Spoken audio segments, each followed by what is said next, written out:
parang naulit yung mga eksena natin sa ibang mga lugar na nasa bubong yung mga tao. Pero alam mo, Katunying, Jerry, no? Ito yung, kasi nagpunta ako dun sa Barangay Bangkal, sa South yan ng Davao. So, along the Taghomo River. Kinuwento sa akin ng mga residente doon.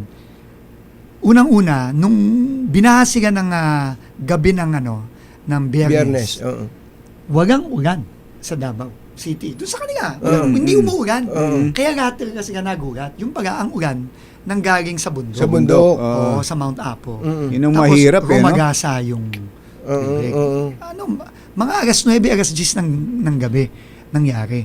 Buti na lang kamo, talagang awa ng Diyos, walang casualty. Yes. Pero grabe yung hirap nila. Pero ito pa yung isang nakwento sa akin ng mga kababayan natin doon na talagang nakakalungkot, nakakaawa, nakakagalit.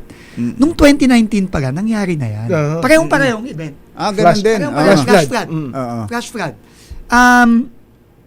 Pero ang nakakalungkot, ito, nandun ang...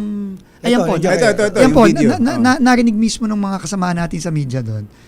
Nasabi nila, simula noong 2019 na nangyari na yan, wala silang nakitang ginawa doon sa kanilang area. Walang flood. Pwede po bang marinig natin to? May audio yata yan. Pwede po yun.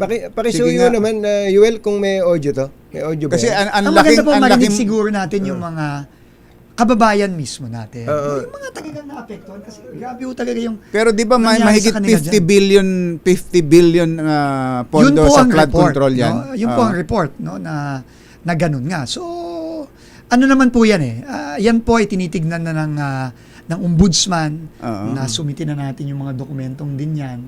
Pero para sa akin, ang kailangan makita ngayon ng mga kababayan natin dyan, yung agaran at mabilisang aksyon. Yung hindi na naman tayo maghihintay na 7 taon na naman, wala namang mangyayari. Secretary, parinig lang natin itong pinuntahan nyo na to. Utang na, 7 taon yung hindi ginawa to, Diyos ko. 2019 pa to. Ito. Tapos wala nang ginawa dito. Yun ang problema.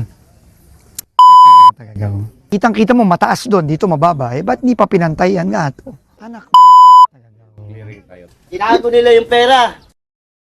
Kasi kung may dugtong na yan, hindi magkakaganito Totoo yan, kung di ninakaw yung pera, dapat wagang ganito So yung mga taong nandoon talagang sasama ang loob. Alam nyo ito alam niya yung solusyon Putol yung dike.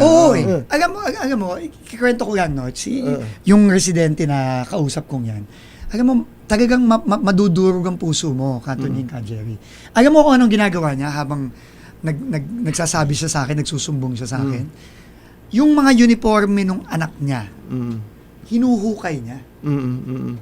Kasi nga, nabaon sa putik, iniisa-isa niya yung uniforme, yung mga damit ng mga anak niya. Kaya, can you imagine, mangyari sa yun? Kaya nga pinagalitan ko yung DE doon. Sabi ko, bakit wala kayong ginawa dito? Kasi yung DE, kahit na bago siya. Di ba? Ang punto ko lang, dapat naman, nangyari na yan noong 2019, dapat